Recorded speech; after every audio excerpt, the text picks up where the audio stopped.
Você tem medo do fim do mundo? Quando alguém pergunta sobre o apocalipse, o Armagedon, o que acontece na sua cabeça? Na cabeça de muitos aí, ela trava, ela causa medo, né? Ou parece que a gente vai até explodir, assim. No vídeo de hoje, nós vamos fazer um react. Aliás, este vídeo foi indicação de um inscrito muito antigo aqui, hein? Do Yuri, viu?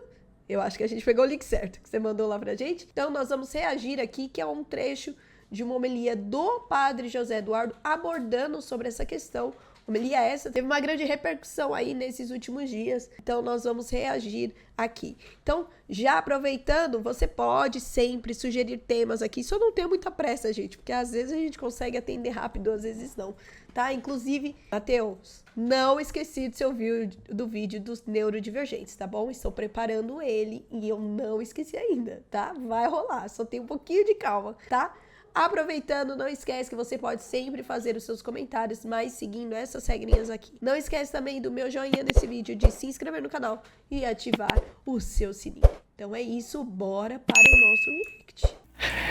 Mas eles perguntaram: mestre, quando acontecerá isto? E qual vai ser o sinal de que estas coisas estão para acontecer? São duas perguntas humanas, muito compreensíveis. Você anuncia uma tragédia e diz: bom, não sei quando vai acontecer. Todo mundo fica um pouco inseguro.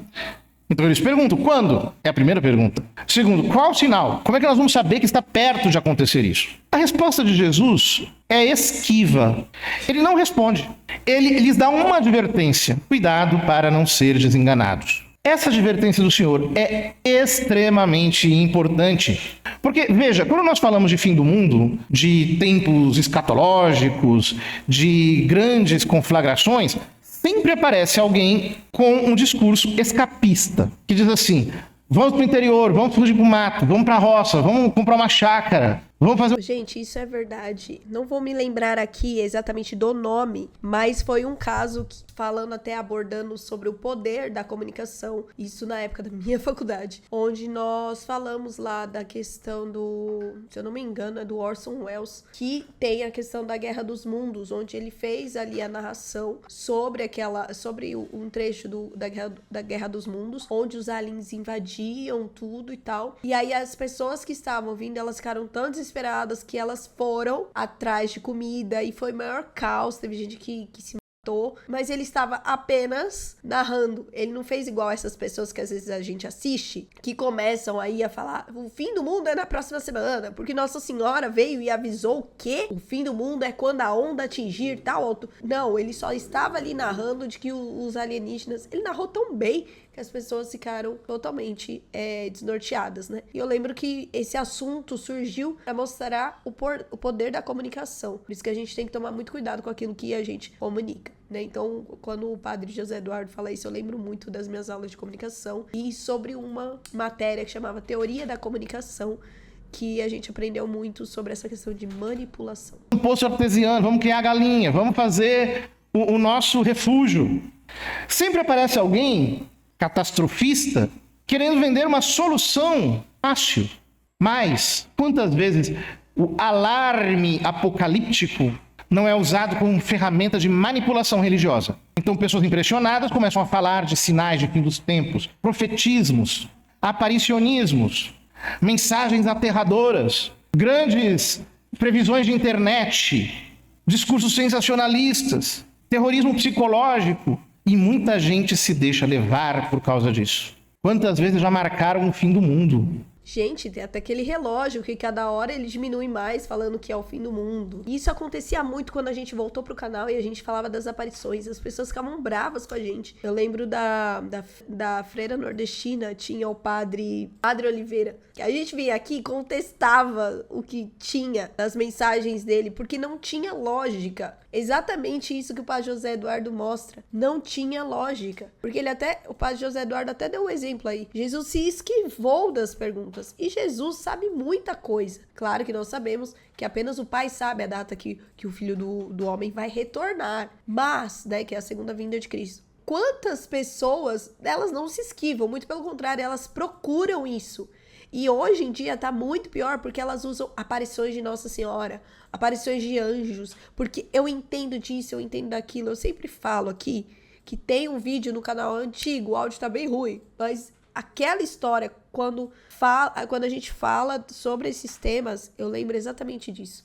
Eu lembro daquela história do Jim Jones, que ele usava os mesmos artifícios. Ele sempre falava sobre o fim do mundo, sobre o fim está próximo, vocês precisam me ouvir. Essa pessoa que se coloca muito ao centro, ou que faz dela estar sempre ao centro, mas de forma até mesmo indireta, é um perigo, tanto para nossa mente, quanto para nossa alma também. Quantas vezes já disseram que, olha, tá para chegar todas as gerações da história. Eu falava isso no podcast quinta-feira. Todas as gerações da história pensavam que o retorno de Cristo seria na sua geração. E sempre aparece alguém vaticinando as piores coisas para manipular os incautos através do medo. Jesus diz, cuidado para não ser desenganados. Jesus não manda vocês tocar comida, Jesus não manda vocês tocar água, Jesus não manda você fazer nenhuma medida de segurança. A única coisa que ele diz é, cuidado para não ser desenganados. Há um espírito de engano que é pior do que qualquer coisa. Não se preocupe nem com quando e nem com quais sinais, porque o espírito de engano é pior do que tudo isso. Cuidado para que ninguém vos engane. Alguém que diz assim, não confie na igreja, confie em mim. Não escute a igreja, escute meu grupinho. Não dê ouvidos àquilo que estão dizendo as pessoas que parecem sensatas. Os conspiracionismos, as fábricas de suspense vão gerando todo tipo de teoria e as teorias fecham. Essa é uma das coisas interessantes. É como se você tivesse alguns pontos que não fossem suficientes para fechar um desenho, mas você usasse-os para fechar o desenho, e como o desenho fecha, ainda que os pontos não sejam suficientes, você diz, o meu desenho é o correto. Essas são as narrativas apocalípticas, sensacionalistas, que aparecem aqui e acolá. Cuidado para não ser desenganados, porque muitos virão em meu nome dizendo, sou eu, e ainda o tempo está próximo. Não sigais essa gente. Jesus poderia ter sido mais explícito. Jesus podia ter dito as coisas de uma maneira mais clara. É tão rasgado o que ele diz. Não sigam essa gente. Começou a falar de fim do mundo, que está chegando, que é a besta, que é o anticristo, que não sei quem, que é o falso profeta. Desliguem na hora.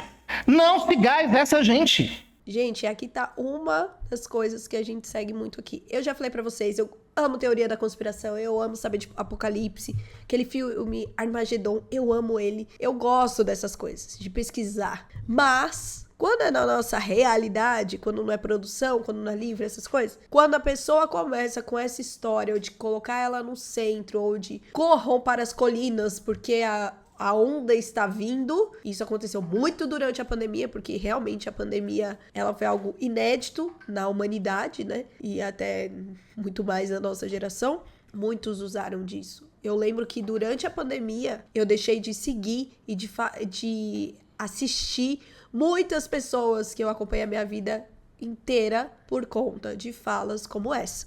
Porque eu percebi que elas estavam loucas, ou elas estavam usando de má fé todas essas questões que envolvem aí o Apocalipse. Eu não tô falando de gente de outra religião, não. Tô falando da nossa mesmo. Quando ouvirdes falar de guerras e revoluções, não fiqueis apavorados.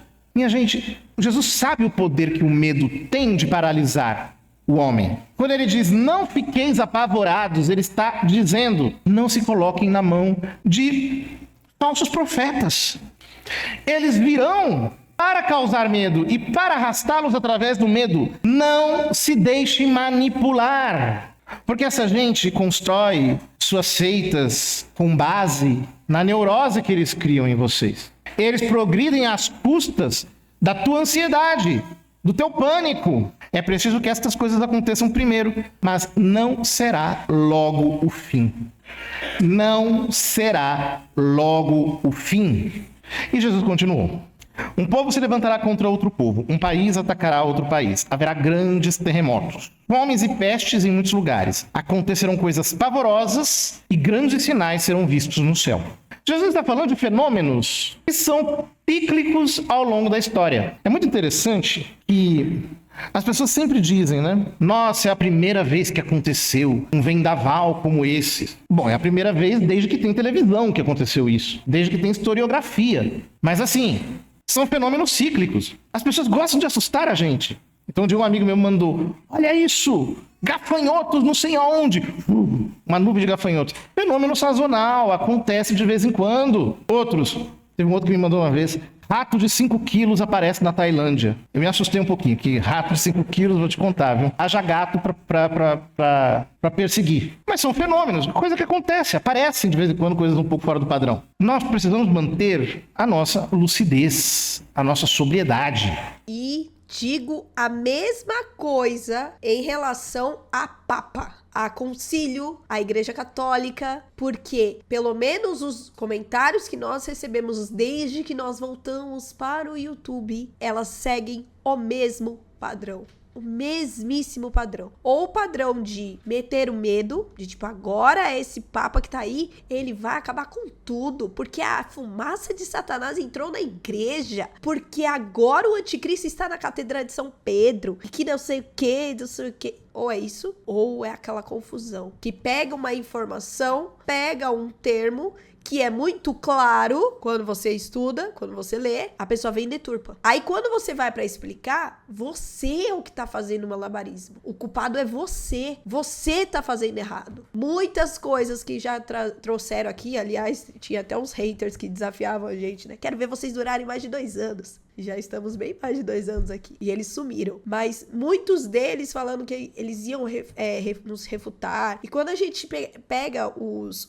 Já até compartilhei, né? Em algumas postagens aqui. Erro de português. Erro de citação. Pessoal que a gente acompanhava antes, que eles começaram a atacar muito a igreja. E quando a gente foi ver, as citações que eles davam era errada. O documento que eles davam era errado. Quando a gente ia ler o documento, não tinha nada a ver. É trágico, mas a gente dá risada. Do quão imbecil a pessoa é pra achar que ela vai manipular todo mundo. Mas em saber que tem pessoas que infelizmente vão cair nessas manipulações porque elas estão com medo, estão ansiosas, porque a nossa vida já é muito insegura, porque nós já temos muitos problemas, e aí a pessoa vem e coloca um problema que é ainda maior. Caramba, se eu tenho um problema de segurança, a igreja, ela não é segura, mas ela tá na mão de Deus, então a nossa cabeça começa a ficar muito confusa.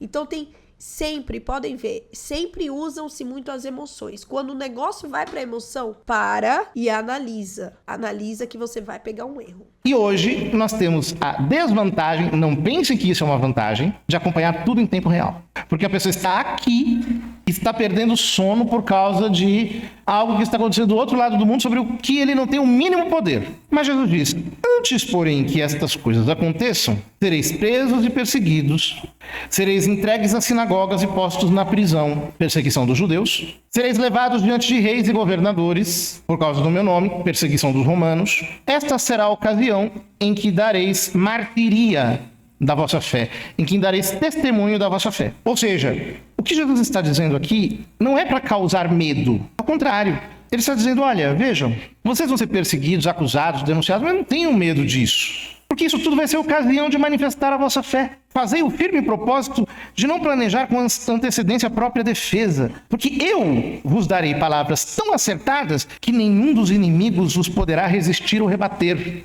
Ou seja, Jesus está assumindo um compromisso pessoal e intransferível. Eu vos darei palavras acertadas. Ninguém vos poderá rebater.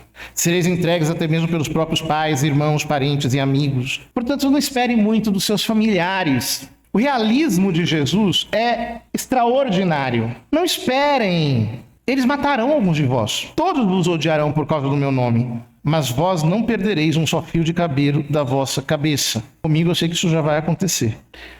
Ou seja, Jesus fala, ao mesmo tempo, eles matarão alguns de vós, e diz, vós não perdereis um só fio de cabelo de vossa cabeça. O que ele quer dizer? Mesmo passando pelo martírio, a sua alma está protegida, a sua consciência, o seu eu, a sua mente, o seu espírito, você está guardado por mim. Está tudo sob controle, você é precioso aos meus olhos. Mas o final, a última frase do Evangelho, é a mais importante. É pela hipomoné que salvareis a vossa alma. É pela paciência que salvareis a vossa alma. Essa palavra hipomoné eu já comentei várias vezes aqui. Hipo, embaixo, moné, ficar. Ou seja, é pela dilatação da vossa capacidade de sofrer. É pelo aumento da vossa suportabilidade. Muito mais do que isso, É pelo amor que tereis a cruz, é pela capacidade de resistir a tudo. Não apenas de ter resiliência, mas de ter a paciência dos santos, que aguentam tudo sem desfalecer. É pela paciência, é pela perseverança, pela constância, é pelo martírio, é por essa suportação amorosa e alegre, é por esse amor à cruz que vocês salvarão as suas almas. E aí a gente encerra esse react com esse trecho aí do Padre José Eduardo, colocando aquele que precisa ser o centro de tudo na nossa vida, Cristo, né? A cruz, que junto com a cruz veio a ressurreição. A gente só vai não ficar doido com essas coisas, não querer explodir a cabeça quando for esses assuntos ou qualquer outro assunto, quando nós vivermos aquilo que Cristo nos pede, confiar nele e viver esta dilatação, esta paciência, esta força que só vem do Cristo. Gente, gostei muito dessa homilia, hein? Meu Deus do céu. Essa homilia eu não tinha visto ainda. Obrigada, Yuri. Espero que você tenha gostado do react, tá bom? Depois deixa o joinha aí. Agora, me conta se você tem medo ou não, ou se você já teve, se já usaram isso contra você. Deixa aqui nos comentários, mas não esquece também de respeitar e tomar muito cuidado, porque o seu comentário também evangeliza. Não esquece do meu joinha, de se inscrever no canal e ativar o seu sininho. Então é isso. Até o próximo vídeo, até o próximo react. Tchau!